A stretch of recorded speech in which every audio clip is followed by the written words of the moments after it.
Bienvenidos una vez más a una cápsula del Seminario de Análisis del Departamento de Matemáticas de la Universidad Autónoma Metropolitana Unidad Guajimalpa, perdón, Iztapalapa.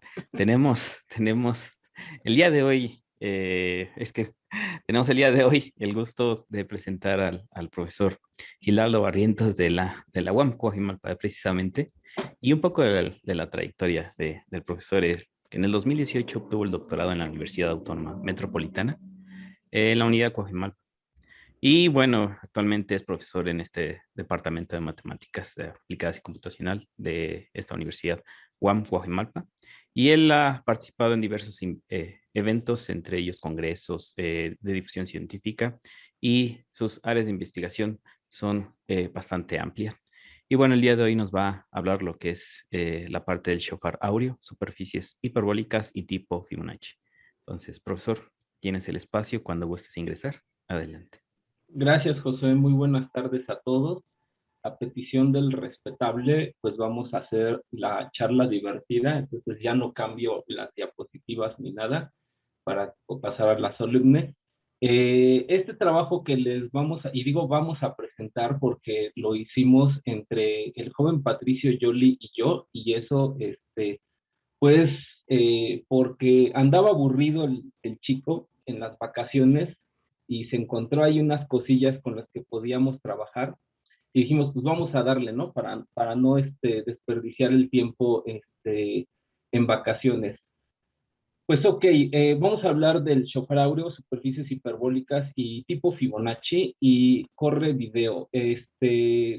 Para motivarnos un poquito, los que ya me fascinan y creo que a todos les agradan son los cuadros de Escher, y pusimos aquí uno precisamente que es una espiral eh, dibujada por él en el diciembre del 53, que esto es un grabado en madera e impreso en dos tantos, de una de las tantísimas obras que tiene el buen Escher. Pues bien, me voy a ir así todo con las diapositivas, aprovechando que, bueno, y porque les comentaba que desconfío del Zoom. Todo esto cuenta pues que en una remota sección de los Alpes austríacos, pues había una gran mina de sal abandonada, donde en la entrada, esto es textual de un librito que ahorita les digo cuál es, se encuentra una piedra con una inscripción que dice ano 1180, lo cual se refiere al año en que se asentó esta mina, que se estableció, pero aquí hay algo medio incorrecto en la designación de este número, porque pues hay estudios que han determinado que la primera publicación de los números hindúes o los comunes, los símbolos que ahora utilizamos, pues fueron hasta en 1202, ¿ok? Y este fue el año donde precisamente uno de nuestros protagonistas, que es Leonardo de Pisa, eh, o Leonardo también el viajero que le decían, más comúnmente conocido como Fibonacci, pues publica su libro Liber Abaci, o el libro de los cálculos, donde comienza o abre su primer capítulo diciendo: las 9 figuras indias son 9, 8, 7, 6, 5, 4, 3, 2, 1, y con estas 9 figuras y el símbolo cero, al que los árabes le llaman céfiro, pues escribe cualquier número. Entonces, esto nosotros lo podemos encontrar en el prólogo del libro de Posamentier, de Los fabulosos números de Fibonacci. Está muy bonito ese libro, se los recomiendo ampliamente. Y ahora sí va la orden del día, así como en los consejos académicos. Vamos a pasar lista, y vamos a repasar lo que es la razón áurea. Vamos a platicar rápido de lo que es la sucesión de Fibonacci. Vamos a construir esas funciones hiperbólicas de Fibonacci. Las funciones cuasi hiperbólicas, vamos a ver lo que es una espiral de Fibonacci. Vamos a hacer un curso rápido de geometría diferencial, de geometría de las superficies, eh, que básicamente es saber álgebra lineal y cálculo diferencial. Y vamos a construir lo que son las superficies hiperbólicas. Posteriormente, ya así para el final, y ya por acá nos estaban preguntando que de qué se trataba eso de un shofar. Entonces vamos a guardarlo así como película de suspenso casi hasta el final. Vamos a construirlo, vamos a ver las propiedades geométricas de este y vamos a dar nuestras conclusiones. Aquí ponemos una espiral precisamente construida con los números de Fibonacci, que también nosotros la podemos encontrar en varias formas de la naturaleza. Entonces, dice así, espero no, le muevo con cuidado porque a la hora que le cambio las diapositivas, tengo muy cerquita el botón de dejar la sala, entonces voy a hacer esto con cuidado. ¿Qué es lo que nos dice la historia acerca de estos numeritos y de la razón áurea? La historia nos dice que si nosotros tenemos un rectángulo, este va a ser considerado estéticamente agradable. Si después nosotros de cortar un cuadrado de lados A, el rectángulo obtenido tiene la misma forma o proporcional a la del rectángulo original. Es decir, que si nosotros tenemos los lados A y B de dicho rectángulo, pues entonces deben satisfacer esta relación, esta razón. Y si ahora nosotros denotamos a esta razón de B entre A como nuestro número phi, vamos a tener o vamos a poder escribir toda esta ecuación como una ecuación cuadrática, la cual nosotros al resolverla, pues nos da este precioso número, el cual se conoce como razón áurea, sección dorada, razón divina, etcétera. Y también nosotros lo podemos encontrar si nos vamos más atrás en la historia, mucho antes de la era de Cristo. En la escuela pitagórica se denotaba o se reconocía inmediatamente al pentágono como el símbolo de esta escuela, donde nosotros podíamos trazar las diagonales y se forma un pentagrama que sabemos ya a muchos nos han contado cuando estamos en la licenciatura, que ese pentagrama pues lo satanizaban mucho, ¿no? Porque a la hora de que se cortan estas diagonales, pues se forma precisamente esa razón áurea. O sea, la manera en cómo se están cortando estas diagonales nos da precisamente este número de la razón áurea. Bien, ok. Entonces, esto que tiene que ver también con la sucesión de Fibonacci, pues esta fue ¿Una idea del presentada. juego? Dime, perdón. ¿Está la idea del juego a tu izquierda? ¿Qué pasó? Déjame ver. Aquí, no sé, a ver. Me dicen acá, ¿algo pasó o todo bien? Todo bien. Ok. Es que Todo escuché ahí. bien, todo bien. Ok, gracias. Bien, entonces, lo que es la sucesión de Fibonacci, esta colección de números, fue presentada por primera vez, fue presentada por el matemático italiano Leonardo Pisano Fibonacci en 1202, como ya lo habíamos mencionado, en el libro de Liber Abaci, yo le puse aquí Libri y era libro, y los números que forman esta sucesión pues se introducen en el contexto de un problema de saber cuántos pares de conejos había en un recinto, en un corral. Si estos cada mes, pues cada pareja produce un nuevo par. La sucesión, pues puse unos primeros aquí, comienza con su, ¿cómo se llama? La condición inicial, que es 1, luego agregamos otro conejo, estos van a producir, esta pareja va a producir 2, y luego van a tener 3, 5, 8, 3, etcétera, ¿no? Los cuales, pues, a partir del segundo término, pues, siguen la relación de recurrencia que ya todos conocemos. Y, pues, bueno, aquí a nuestra derecha tenemos una foto de la estatua de Leonardo, de Fibonacci, que ya se conoce, que ya lo conocemos todos. Él nació en el 1170, falleció más o menos, todavía hay discrepancia en eso, en el 1240, 1250. La estatua esta fue presentado desvelada en 1863 y fue realizada por el artista Giovanni Paganucci. Paganini, ¿no? Paganini es otro, es Paganucci, y esta la pueden encontrar, me parece que en la plaza de, no me acuerdo ahorita, pero es en un, ¿cómo se llama? En el cementerio, pues ahí es donde tienen la estatua, que todavía presenta unos signos de daños ahí después de las guerras. Eh, una grafiquita que tenemos, que hizo el trabajo sucio el joven Patricio, nosotros podemos presentar pues esta sucesión de Fibonacci. Aquí pusieron los primeros 9 términos, y se va viendo cómo va creciendo esto. Y entonces ahora sí, vámonos, porque son un montón de diapositivas, tenemos únicamente una hora. Y estos numeritos, pues lo sorprendente es de que aparecen de manera muy natural en muchas formas, pues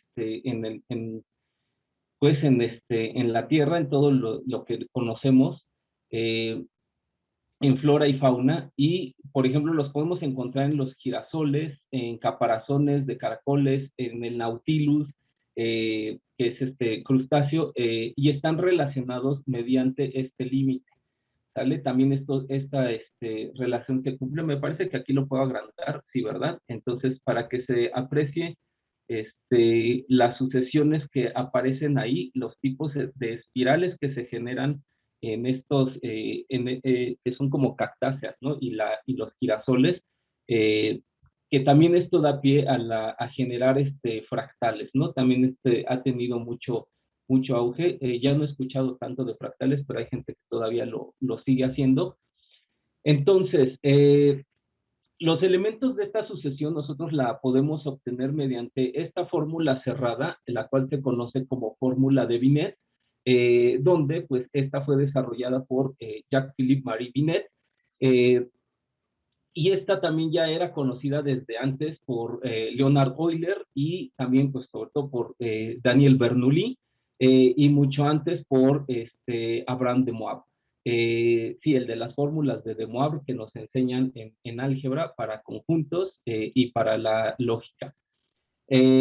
Y entonces esta resulta ser un caso particular de las formas de Binet, donde nosotros tenemos dos sucesiones, dos fórmulas o sucesiones o fórmulas de recurrencia, donde aparece un parámetro B, y estas dos sucesiones se pueden resolver de la siguiente manera, donde U de n nos va a quedar como alfa a la n menos beta a la n entre un delta.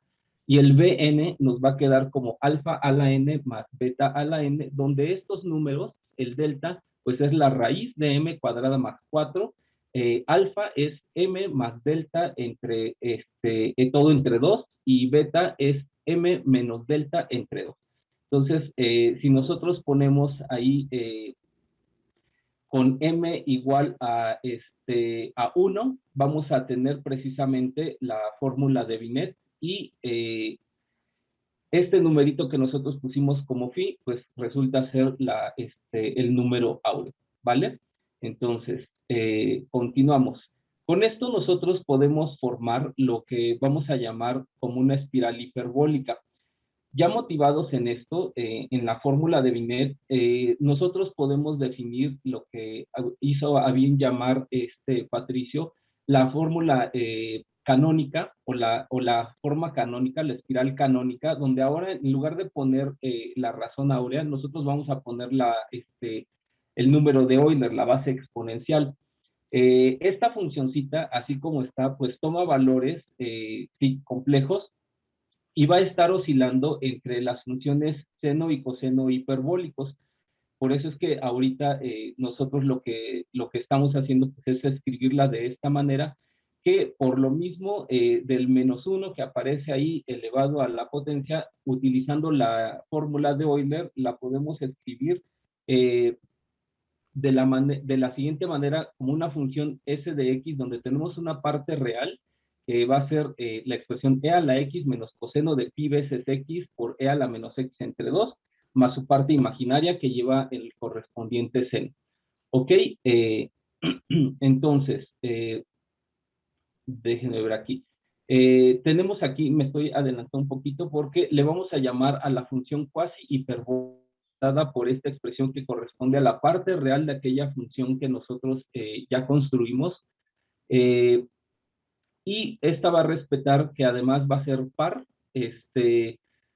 y va a coincidir con el seno hiperbólico, y para x impar va a coincidir con el coseno hiperbólico. Aquí, bueno, más adelante lo vamos a ver, pero estos valores o los puntos de intersección de esta trayectoria con las curvas, aquí yo lo puse, la del coseno hiperbólico y la del seno hiperbólico, y la trayectoria esta que estamos definiendo, que esta sería la cuasi hiperbólica, coincide en los puntos que nosotros teníamos graficados, o los puntos que son los valores de la sucesión de Fibonacci, ¿ok? Entonces, déjenme checar aquí, perfecto. Entonces, no vamos, son 43 diapositivas, vamos bien. Y continuamos. Entonces, si nosotros tomamos estas funciones, la parte real y la parte imaginaria, nosotros podemos construir una curva espacial tomando esta parametrización. Nosotros tenemos, así como cuando tenemos x de y, x de t, y de t y z de t, pues nosotros podemos construir esta trayectoria, que es lo que nos interesa. Pues sí, tenemos nuestra sucesión de Fibonacci, pero lo que nos interesa es ver la geometría que hay detrás de todo esto y qué más propiedades podemos tener. Ahí la variable t, esa x es t, ¿no? Ah, exactamente, sí. Esta x es la t. Yo la puse aquí, la t, y eso sucede por copiar y pegar en látex, ¿no? Porque la traíamos desde acá, copiamos y pegamos, pero es la t. Todo debe ir con t, todo el parámetro debe ir con t, nos dibuja esta trayectoria, y estamos obteniendo pues una primera espiral. Lo que nosotros queremos hacer es generar estas espirales.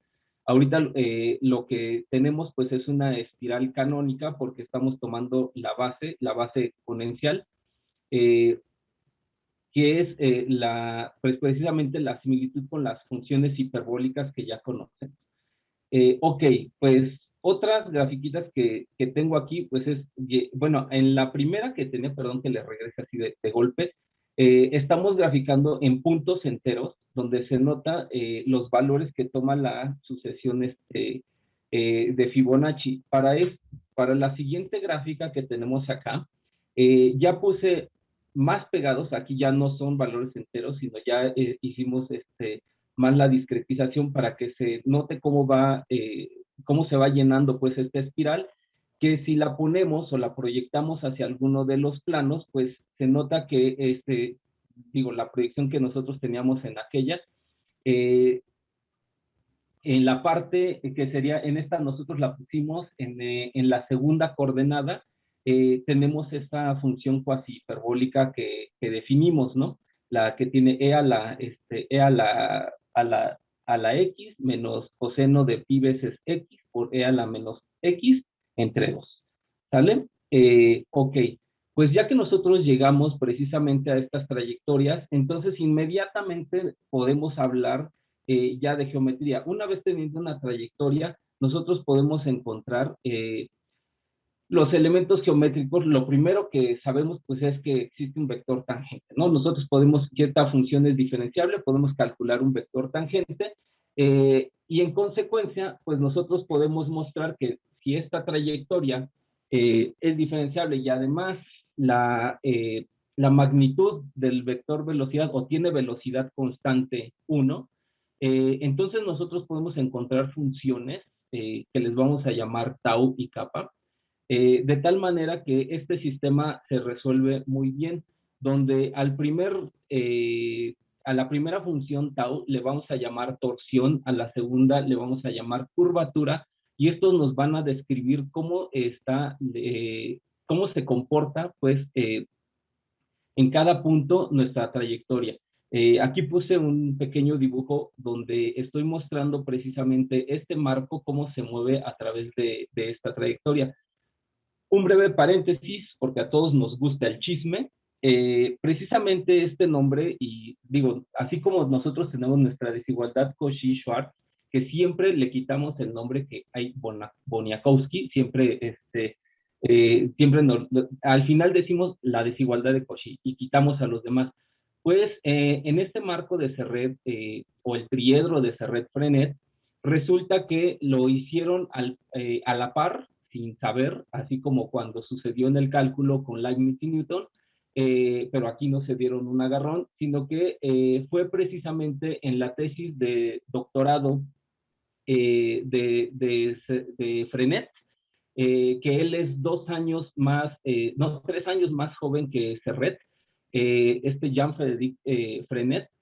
En su tesis doctoral, pues él muestra que estas derivadas se pueden calcular, y dando precisamente estas relaciones, o sea, construyendo toda esta matriz, donde se muestra que las derivadas con respecto al arco, o sea, el parámetro de longitud de arco, que en este caso yo le puse t, de lo que es el normal principal, o con respecto al plano rectificante, y el binormal, que es con respecto al plano osculante, es lo que presenta en su tesis. Posteriormente, pues llega a Serret, quien publica el mismo resultado, así exactamente lo mismo que presentó en su tesis doctoral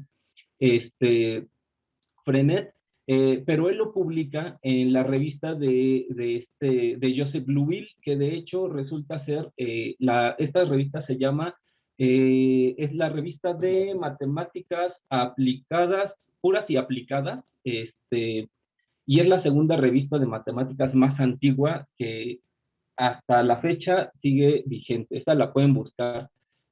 Ok, entonces, para nuestra trayectoria, nosotros podemos calcular el tangente, y ya no seguimos más porque se ponen realmente muy feas las ecuaciones, tanto para el normal como para el binormal, pero la cuestión aquí es que esta trayectoria todavía la tenemos que parametrizar por longitud de arco, es decir, tenemos que calcular, tenemos que resolver de tal manera para este parámetro que la velocidad sea constante igual a 1, que es resolver esta ecuación que yo puse aquí abajo.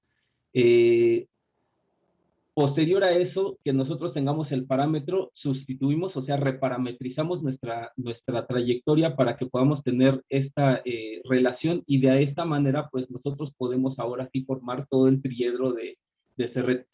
Este es uno de los puntos que todavía tenemos pendientes, porque nos centramos hacia la parte de la superficial. Todavía queda pendiente, como dicen en muchos libros, se le deja como ejercicio al lector, para calcular todo lo que es el triedro de Serret. Lógicamente, pues aquí se pueden construir lo que es el plano osculante, el plano normal y el plano rectificador. Y con esto tenemos nuestra espiral canónica. Bueno, entonces ahora la parte que nosotros podemos generalizar, pues es definir estas funciones ahora con una base arbitraria y un denominador también arbitrario. Todos estos números positivos, claro, y nosotros lo podemos ver esto como un coseno hiperbólico generalizado y un seno hiperbólico generalizado, que si B es igual a 2 y A es igual a la base exponencial, pues tenemos las usuales, ¿no? Las que ya sabemos. Y nosotros también podemos generalizar esta función que nosotros pusimos como S, que ahora va a depender de estos parámetros A y B. Y también, del mismo modo que utilizamos la fórmula de Euler, la podemos escribir en términos de una parte real y una parte imaginaria. Bien, entonces, la familia con esto ya que tenemos nuestros, ¿cómo se llama? Nuestros parámetros arbitrarios, entonces lo que estamos teniendo es una familia de espirales hiperbólicas, las cuales nosotros podemos graficar. Aquí puse bastantes, y ya empieza así como las encimé, ya empieza a tomar la forma de lo que posteriormente le llamaremos shofar. Digo, esto lo pusimos así para distintos valores de A y de B. Claro que esto se puede hacer también, y lo tenemos, creo que lo tengo más adelante, con más cuidado, poniendo ciertos, claro, la razón áurea, pues entonces nos va a dar precisamente la espiral dorada o la espiral áurea. Cuando nosotros tenemos así las hiperbólicas, pues nos da la primera espiral. Ahí podemos apreciar cómo difieren una de otra en ciertos, ya para ciertos valores, que es también algo que precisamente nos interesa a la hora de que nosotros construyamos el triedro, cómo es que están cambiando sobre todo, uno con respecto a los parámetros y otro pues con respecto al parámetro temporal, ¿no? Cómo se está eh, cómo se está comportando nuestra trayectoria. Bien, todos listos, ya nosotros acreditamos nuestro curso de cálculo 3, de álgebra lineal, y entonces nosotros ya podemos empezar a hacer geometría de las superficies. Necesitamos esto por las cantidades que vamos a definir y la información que nosotros queremos sacar. Este va a ser muy rápido, digo, es el curso express de geometría de las superficies. Lo que nosotros necesitamos es un campo, ¿sí? Es un campo vectorial, o sea, que en este contexto nosotros decimos que es una superficie parametrizada porque estamos partiendo de una región en R2 y lo estamos subiendo, mapeando, lo que se dice, o lo estamos transformando en vectores en R3, o sea, puntos en nuestro espacio. Entonces, esto nos va a dar una superficie. De esta manera construimos nuestras superficies, básicamente es un campo vectorial, y entonces podemos definir con esto, como van a depender de estas variables U y B, digo U1 y U2, en este caso, podemos definir una matriz que le vamos a llamar primera forma fundamental o tensor métrico, también se le conoce, la cual está dada por estos coeficientes, y es simplemente el producto interno o el producto escalar entre los vectores tangentes de nuestra superficie. Calculamos las direcciones que va, por ejemplo, con respecto a la primer variable, si estamos, porque dicen, no, es que yo no me lo sé con U1 y U2, yo me lo sé con X y Y, ok, entonces calculas la parcial con respecto a X, te va a dar un tangente, un vector tangente en esa dirección, y luego calculas la parcial con respecto a Y, te va a dar otro tangente en esa dirección, y sabemos que si nosotros hacemos el producto cruz de esos dos, vamos a tener un vector ortogonal a nuestra superficie, y con esto también podemos construir un vector tangente a nuestra superficie. Claro, el vector ortogonal que vamos a obtener, que le vamos a llamar el vector normal, lo normalizamos, dividimos entre la norma de este producto vectorial entre nuestros vectores tangentes, y con esto podemos definir todavía más cantidades. Antes vamos a quedarnos todavía con la parte de esta matriz, es una matriz simétrica. Esta en la notación tensorial es covariante, y las componentes contravariantes pues corresponden a los coeficientes de la matriz inversa. Esta nos va a servir para cuando nosotros trabajemos con estos simbolitos que tenemos aquí abajo, para subir y bajar los índices, ¿sale? Como cuando hacemos nuestra delta de Kronecker, o como cuando trabajamos el símbolo antisimétrico de Levi-Civita. Entonces, este tensor nos sirve para que nosotros podamos operar rápidamente, hacer las cuentas, que sí, detrás de esto pues, son multiplicación de matrices, ¿no? Vamos a denotar por G el determinante de nuestra matriz, y haciendo un montón de cuentas y bastante teoría, nosotros podemos definir otras dos ecuaciones que corresponden a estas relaciones. La ecuación de Gauss, que es la primera, y la ecuación de Van Garten, que podemos ver aquí que aparecen otros coeficientes que les estamos llamando K, A y B. En la primera ecuación es covariante, en la segunda ecuación es un tensor mixto, covariante y contravariante de segundo orden, y corresponden en la primera a los coeficientes de la segunda forma fundamental, o tensor también de forma, o el operador de forma, donde precisamente nos dice cómo está cambiando, desde la expresión nos dice cómo está cambiando nuestro vector normal respecto a los tangentes. ¿Ok? Y por lo mismo de que este necesita un vector normal, un vector ortogonal a nuestra superficie, nos vemos forzados a que la superficie, que sabemos que esta es bidimensional, tenga que estar encajada en un espacio tridimensional, porque si no, no podríamos hacer esta operación, ¿vale? Entonces, continuamos con nuestro curso. Este tensor métrico nos da pie a una métrica, a una forma de medir, así como nosotros lo hacemos con el teorema de Pitágoras. Nosotros podemos expresarlo, esta forma, dar una forma cuadrática que nos está diciendo cómo nos estamos desplazando o cómo es el elemento infinitesimal de distancia sobre la superficie. Ya las trayectorias o los caminos ya no van a ser las líneas rectas que conocemos en el plano, estas ya van a cambiar de acuerdo a cómo es nuestra superficie y de acuerdo a la métrica inducida, que son los coeficientes de esta primera forma. Bien, al final se hace examen. Vamos a tener examen al final, entonces hay preguntas para mí y también van a ir preguntas de reglas. Entonces, nos dice, vamos a considerar una superficie encajada en nuestro espacio tridimensional, y después de hacer muchas cuentas y ver muchos resultados, nosotros podemos encontrar que la curvatura gaussiana, nosotros la podemos calcular como el determinante de la segunda forma sobre el determinante de la primera.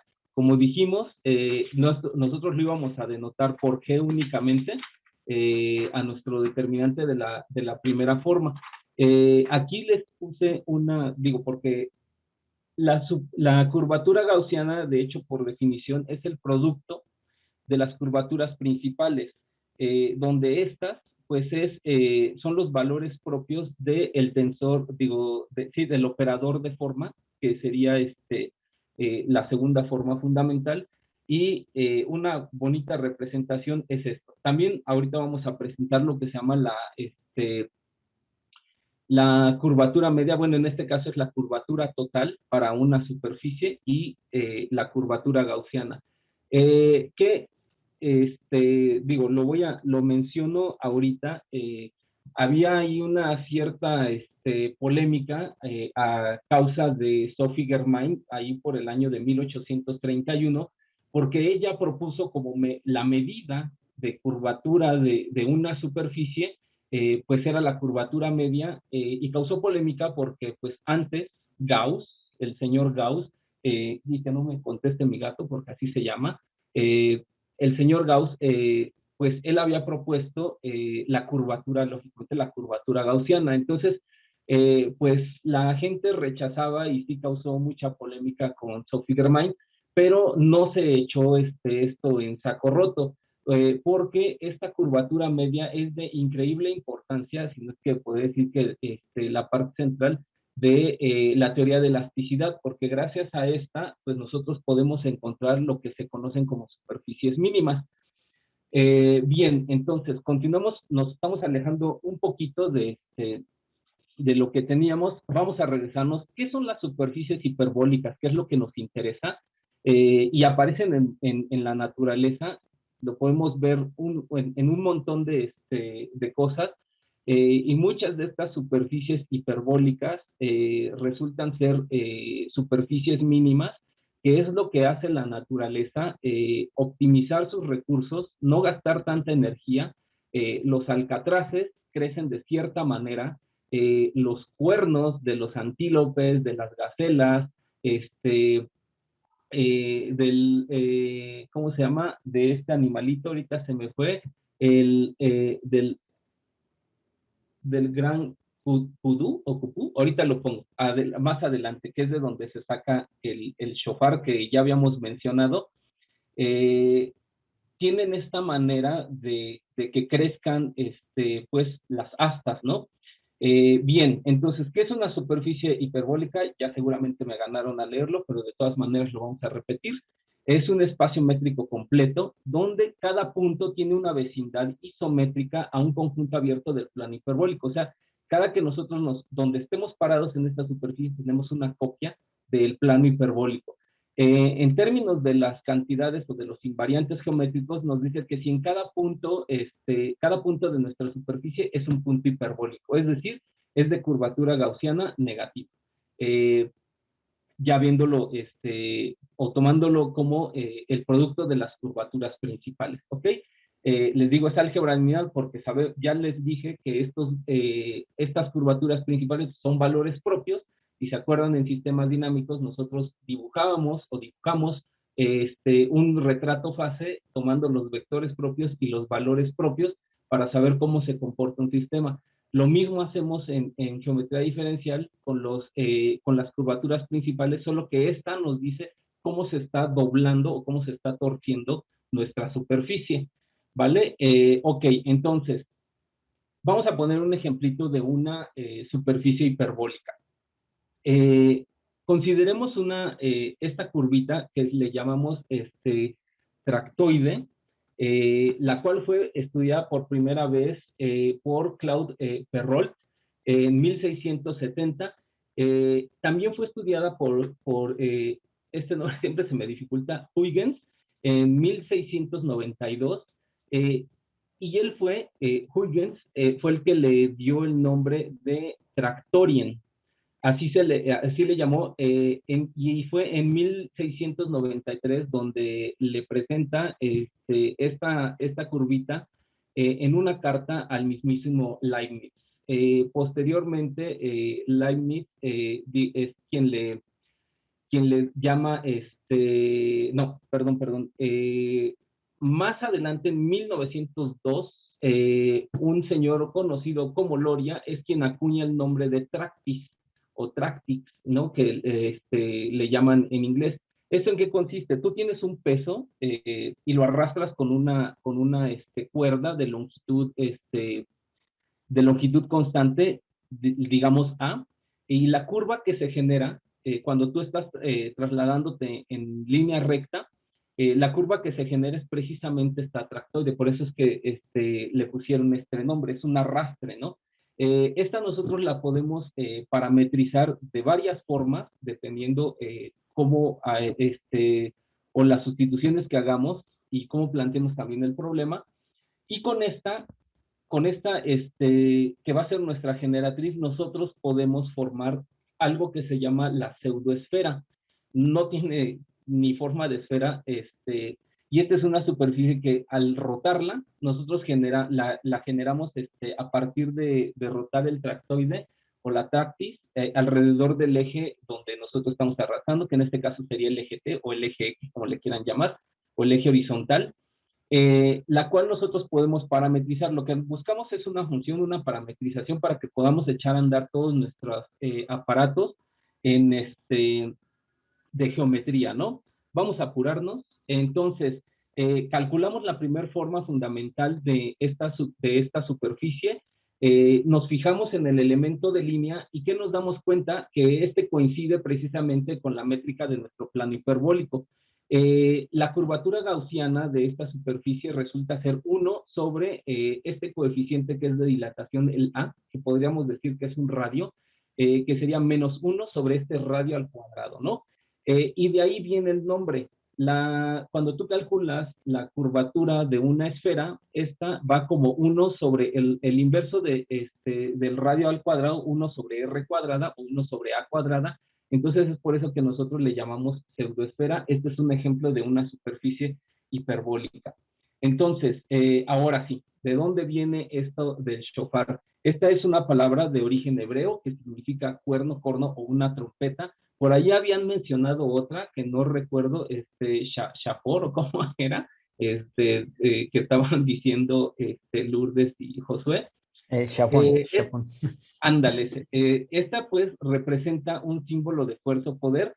Se menciona en la Biblia, en el libro del Éxodo, también en la antigua historia, donde es la conquista de Jericó. Este artefacto se usa principalmente en las festividades judías. En la actualidad pues lo hacen o lo tocan en el año nuevo judío, que se llama el Rosh Hashanah, y en la fiesta esta del perdón o de expiación, en el Yom Kippur. Y el cuerno viene de este animalito que se llama el gran kudú, que es ¿no? Aquí está. Claro, también nosotros, bueno, lo pueden sacar, que no deberían, pero Lo sacan también de gacelas, antílopes, etcétera, ¿no? Dice o cuenta la historia que tiene que ser de un animal puro, ¿ok? Bueno, lo que eso signifique, o sea, de una res, de una vaca, de un cebú, de un búfalo, pues esos no. Esos animales no, tiene que ser una gacela, una cabra, un carnero, de ahí es de donde lo sacan. Y pues bien, con estas nosotros vamos a regresar a nuestras funciones canónicas, las que teníamos, la parte real y la parte imaginaria de esta función S, y vamos a apurarnos porque ya nos queda poquito tiempo, las cuales satisfacen esta ecuación cartesiana y proponemos la parametrización que ya conocemos, pero ahora lo que vamos a hacer es cambiar en la parte de las funciones trigonométricas el parámetro, esto con la intención de que precisamente vaya cubriendo la superficie, o sea, que vaya dando vueltas, para generar esta superficie. Si se fijan, es la parametrización similar a la que nosotros teníamos para nuestra espiral, y lo único que hicimos pues es cambiar el parámetro en la parte trigonométrica, ¿no? Perdón, nos da este tipo de superficie que pues ustedes están en todo su derecho de decirme que no se parece al shofar, pero ahorita le vamos a dar forma.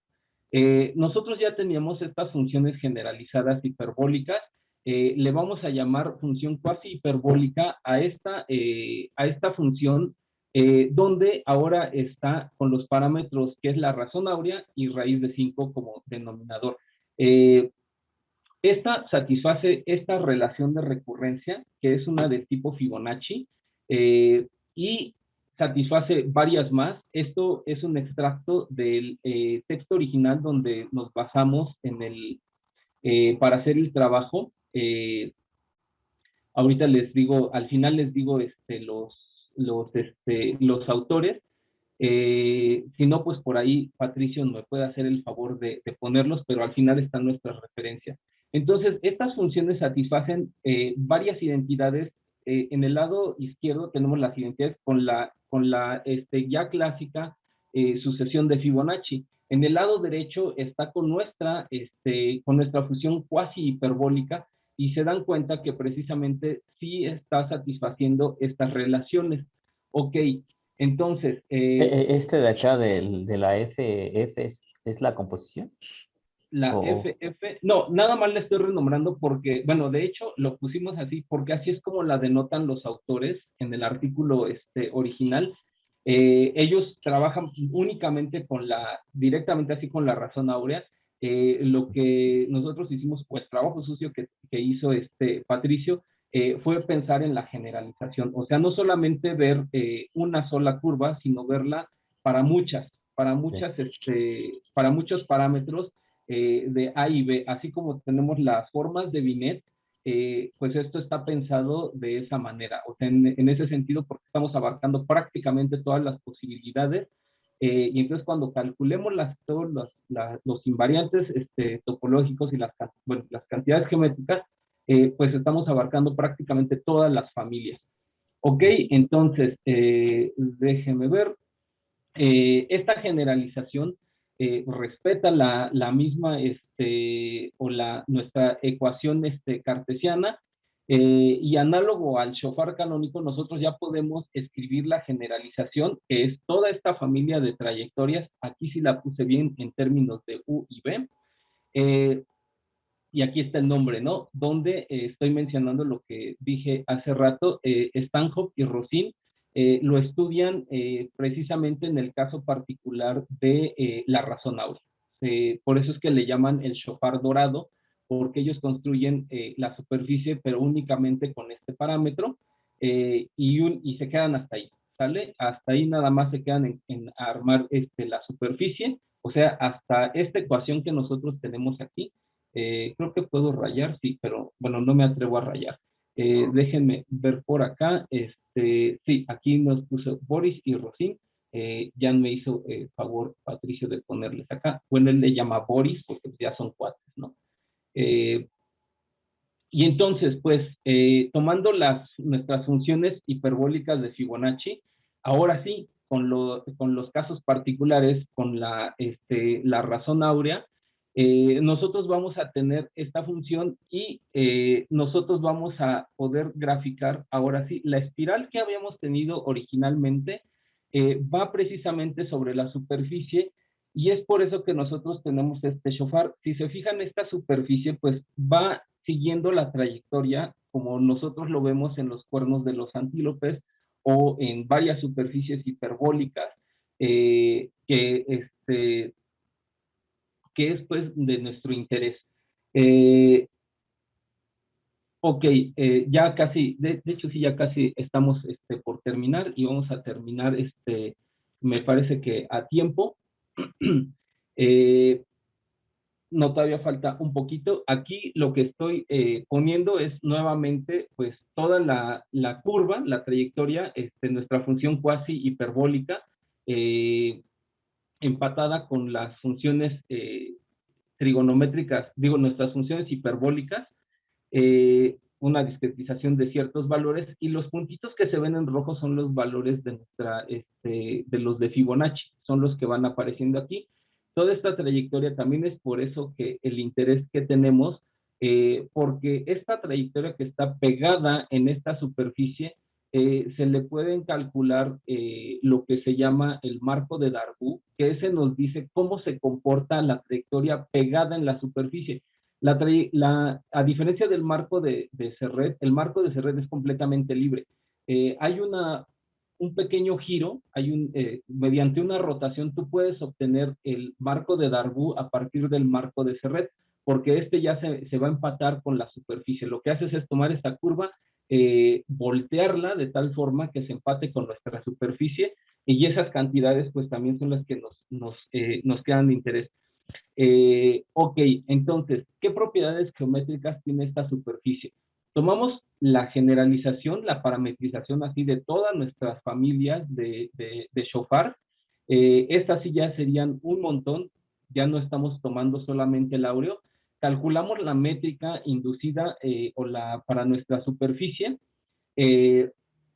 Empezamos a hacer cuentas de todo lo que conocemos, calculamos nuestro determinante porque ese lo vamos a utilizar sobre todo para calcular nuestra curvatura gaussiana. Nosotros, un bonito ejercicio que les ponemos a los chicos en geometría diferencial, pues es ver que este determinante se relaciona con los vectores tangentes, pues utilizando el símbolo antisimétrico y escribiendo pues el determinante en notación tensorial.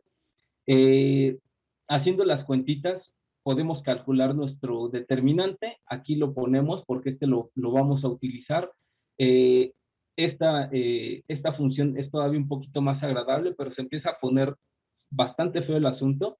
La primera forma induce, como ya habíamos dicho, una métrica sobre nuestra superficie. La manera en que nosotros medimos la distancia entre dos puntos va a estar dada por esta expresión, que si nosotros queremos deformarla mediante cálculo variacional, a partir de esta, lo que vamos a hacer es minimizar esta acción para que nosotros obtengamos las ecuaciones de las geodésicas. Claro, podemos plantear también, ya teniendo desde el punto de vista hamiltoniano, podemos plantear las ecuaciones Euler-Lagrange, intentar resolverlas, que las tenemos planteadas, pero pues sí están bastante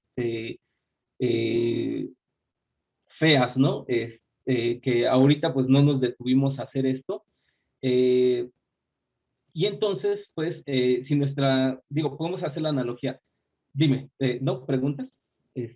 Porque luego se oye medio bajito. Ok. Si nosotros nos fijamos en el plano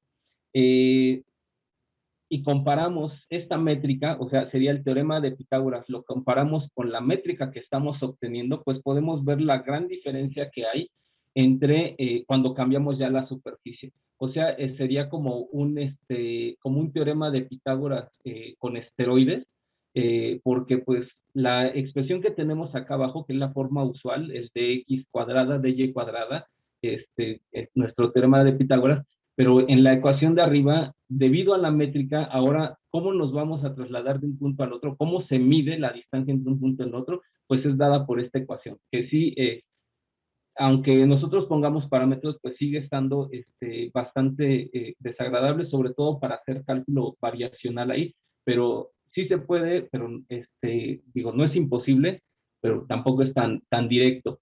La otra, otra cantidad que nosotros tenemos para nuestra superficie es la segunda forma fundamental. Ya se empieza a ver esta matriz un poquito más decente. También llamado tensor de curvatura extrínseca, que es lo que les había comentado. Y entonces, con esta, sacando los valores propios de esta matriz y obteniendo, haciendo la suma y el producto, pues vamos a tener los dos invariantes topológicos. El primero, que se llama la curvatura total extrínseca, que es, o curvatura media, si lo dividimos, si los promediamos estos, y el otro es la curvatura gaussiana, que ya también tenemos una formulita para que nosotros lo podamos calcular. La curvatura media para esta superficie, nos queda esta expresión. Si se fijan, todavía nos falta aquí agregar, acá abajo, el determinante, ¿no? La raíz, o sea, sería la 2/3. Digo, a la 3 medios nos quedaría de toda aquella, de aquella expresión. Híjole, me regresé hasta por acá.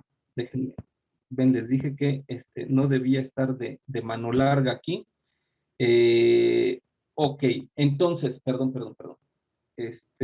Tenemos, íbamos en ¿qué podemos ver? Así, lo primero que podemos ver es que como tal no es una superficie mínima, porque solamente para algunos puntos esta curvatura se anula. La definición de una superficie mínima es que todos y cada uno de los puntos se tiene que anular, ¿sale? Entonces, solamente tenemos en algunos esta curvatura se anula, en los demás no.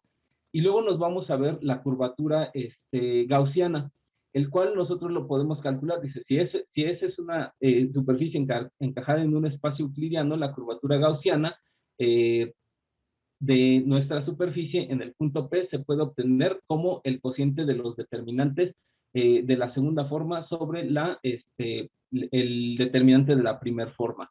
Y entonces, utilizando este resultado, la curvatura gaussiana la tenemos aquí en la expresión 7, que ahí sí le puse número.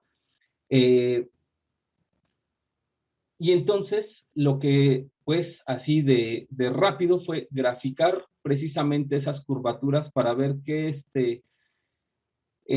podíamos obtener de ellas.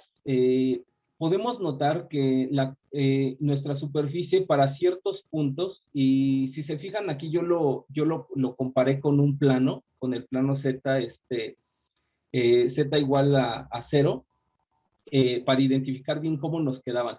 La curvatura total, esta nos va a quedar siempre negativa, y la curvatura gaussiana, esta sí va a tener puntos donde es positiva y puntos donde es negativa, y sobre todo pues va a tener una parte donde es 0.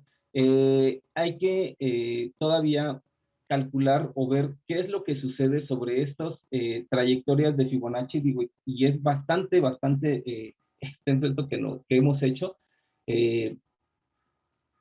Y porque todavía hay muchísimo trabajo por hacer. Sobre todo, pues ver en estos donde la curvatura es 0, donde la curvatura es negativa, que es lo que nos interesa porque estamos buscando una superficie hiperbólica. ¿Dónde son esos puntos hiperbólicos? Porque si se fijan, así como tenemos el Shofar, pues parecería que nosotros tenemos como una deformación de una pseudoesfera. Entonces, pues va por ese estilo. Además, está definida esta función en términos de funciones hiperbólicas, ¿no? Déjame ver, las generalizaciones de estos shofar, pues nosotros la podemos hacer obteniendo distintas medias, que le llaman medias metálicas. Y ahí sí me puede ayudar el joven Jolly. Les llaman cuando K es igual a 1, tenemos la áurea. Y luego ya les van bajando, ¿no? Porque viene la plateada, la de cobre, la de bronce, y demás, ¿no? No supongo, o deberíamos tener por allá una de platino, ¿no? Para que podamos calcularla. Siguen estas relaciones. Ahí pusimos unas cantidades. que es la aproximación de estos.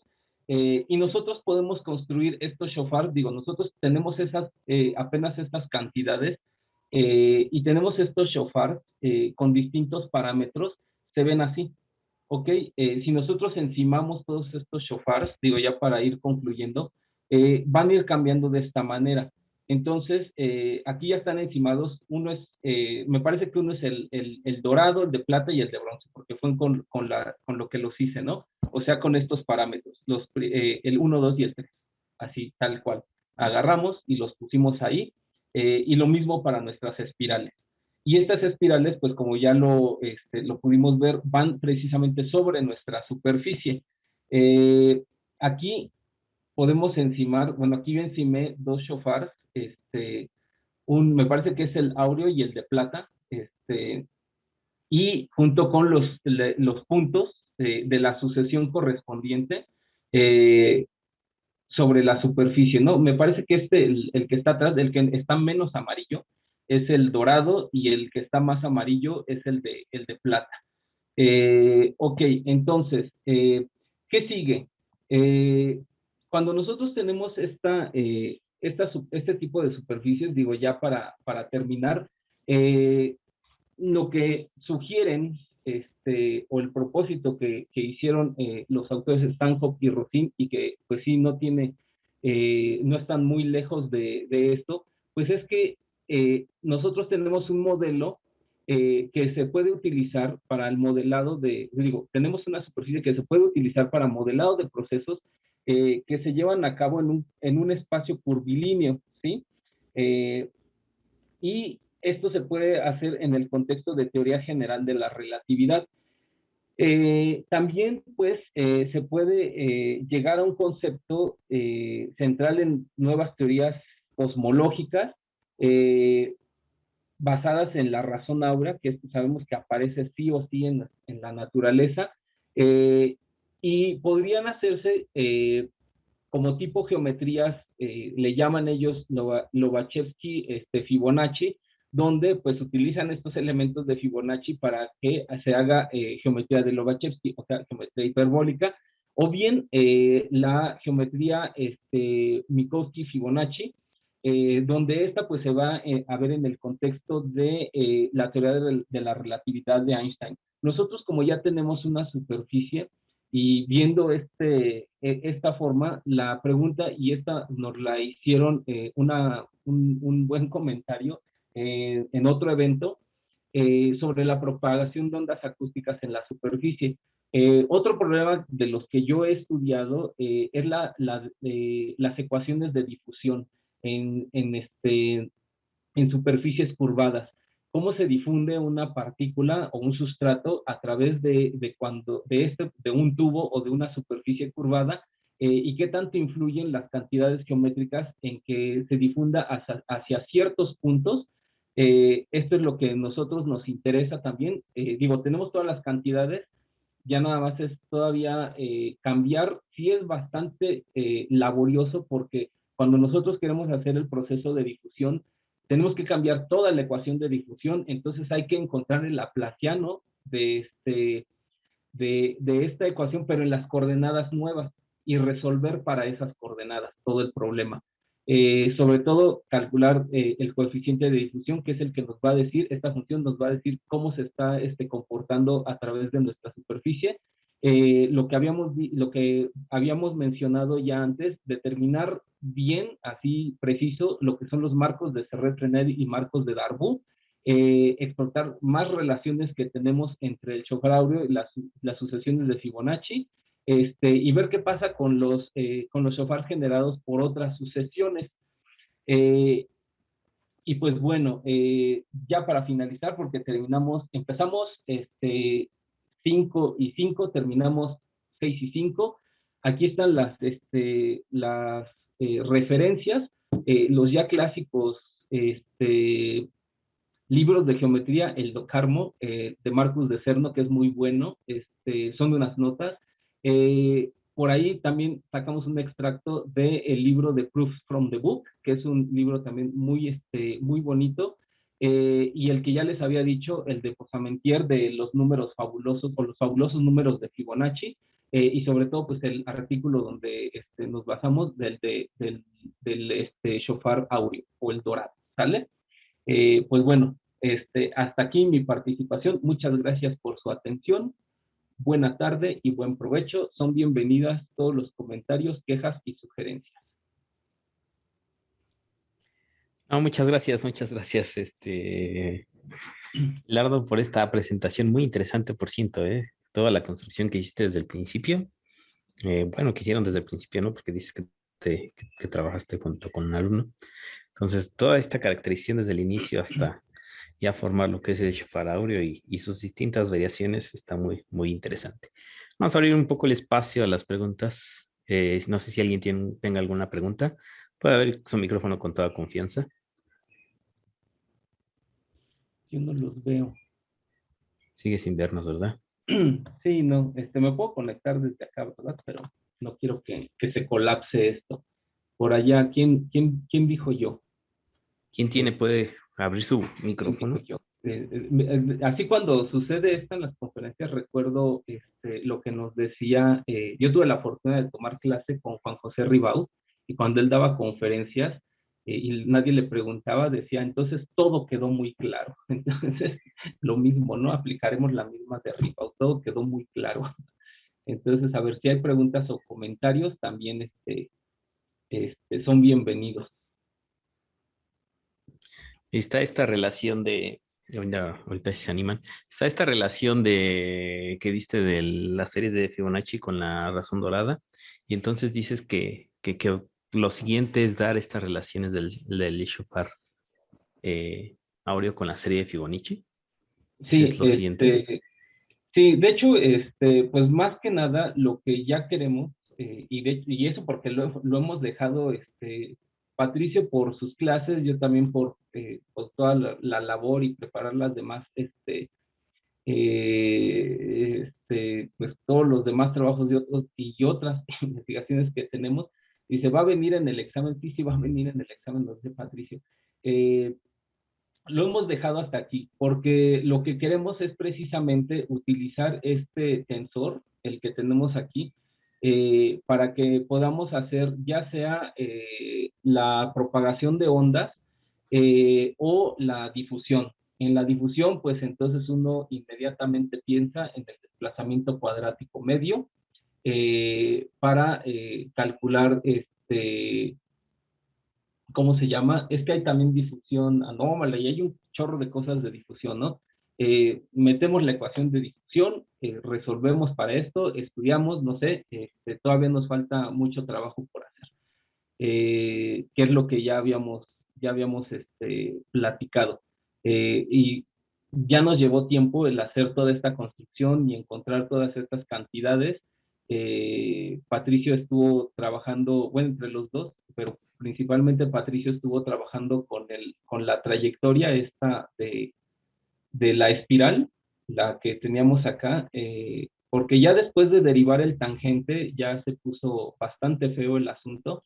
Entonces, de ahí todavía tenemos que normalizar y luego tenemos que hacer el producto vectorial con el tangente, ¿no? Para esta. Entonces, sí estaba bastante feo el asunto y decidimos ir abarcándole un poquito más hacia la parte de superficies, que pues también era lo que nos interesaba. Y todavía hay un montón, ¿no? Todavía nos falta el marco, o sea, calcular bien el marco de Serret y el marco de Darboux. Ya. Y ver qué es lo que sucede con esto. Muy bien. Muy bien, pues creo que nos animan a preguntar o no, o quedó Aquí, todo claro. sí, quedó todo claro, o no le entendieron. Yo tengo una sugerencia. Dime. Sería bueno que averiguaran, no sé si sean nuevas estas espirales o si ya alguien antes las haya estudiado. Sería bueno que investigaran porque no sea que ya vaya a estar calculado lo que ustedes dicen que iban a calcular. Sí, vamos. Porque se ve que es un tema muy clásico y es muy probable, no, quizás no clásico, pero llamativo, pues. Sí. Entonces, chequen ante la literatura, no sea que estén haciendo lo mismo, que nos pase lo de Serret. Ujú. Sí. Sí, sí es lo que vamos a buscar. Todavía nos falta bastante trabajo por hacer.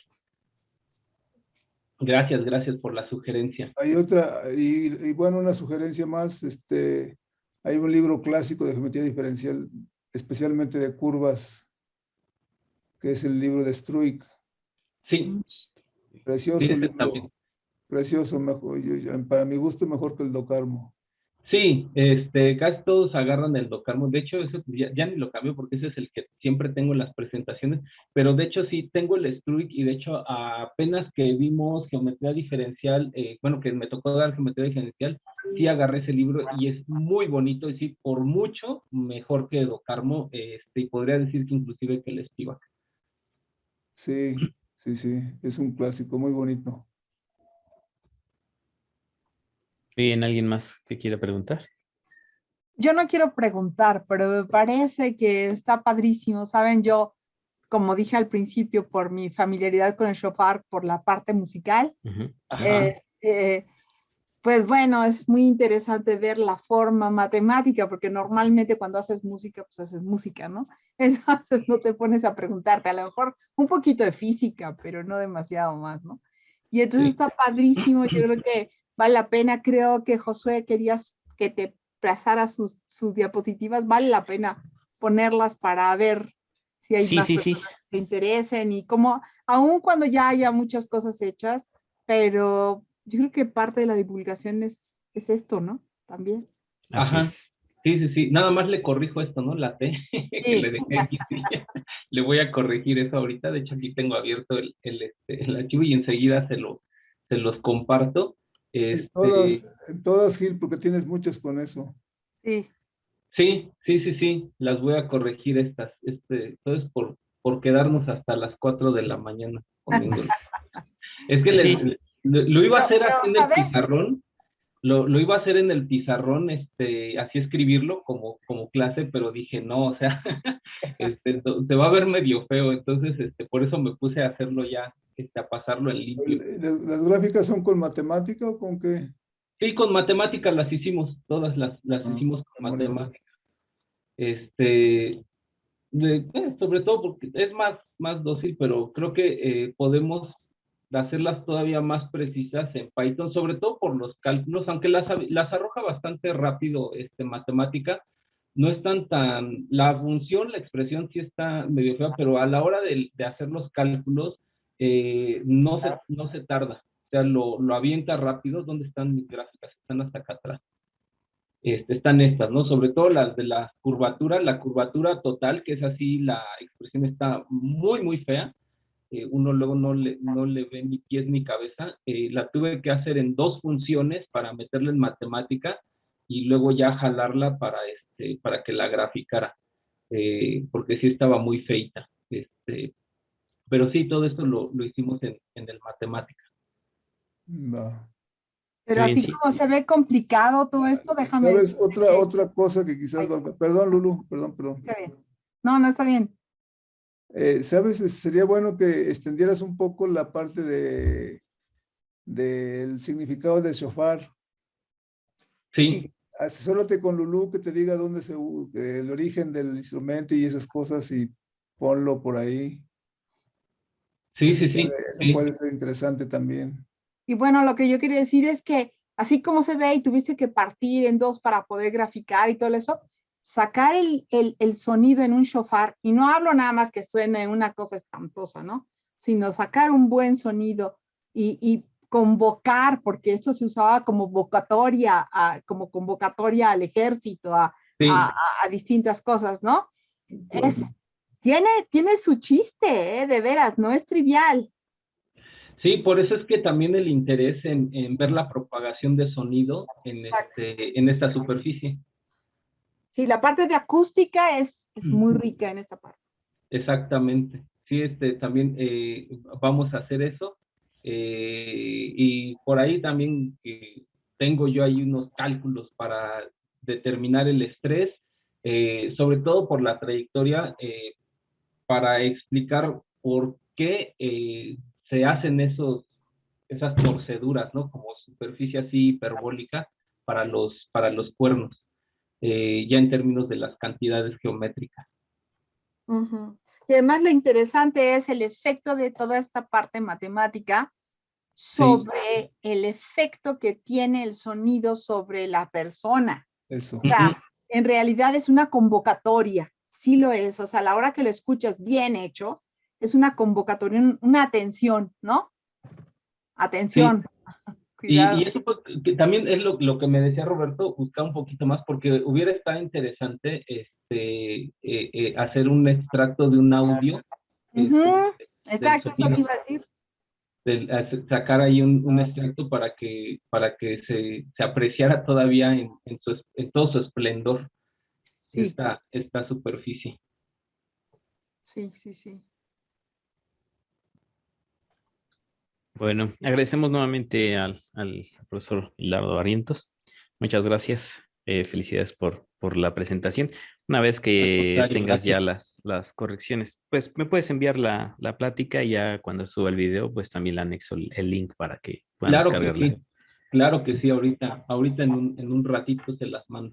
Y sabes qué, bueno, a lo mejor es mucho pedir, pero si puedes incluirle, a lo mejor hablar, porque es muy atractivo, incluirle alguna, seguro hay grabaciones con el sonido del shofar, Sí, debe para haber. que se pueda vincular la parte y la interrelación y la multidisciplina de todo esto, ¿no? Sí, también se los mando, busco uno y se los mando para que quede así bien bonito todo eso. Ujú. Perfecto. Muchas gracias. Pues Al muchas contrario, gracias. muchísimas gracias.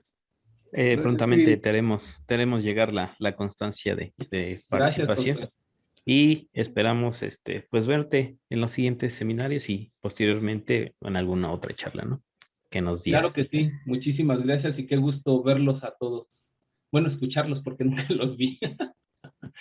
Muy bien, entonces nos despedimos aquí, nos vemos dentro de 15 días en la siguiente cápsula del seminario de análisis. Si quieren abrir micrófono para saludar, pues con toda confianza. bueno. Adiós a todos.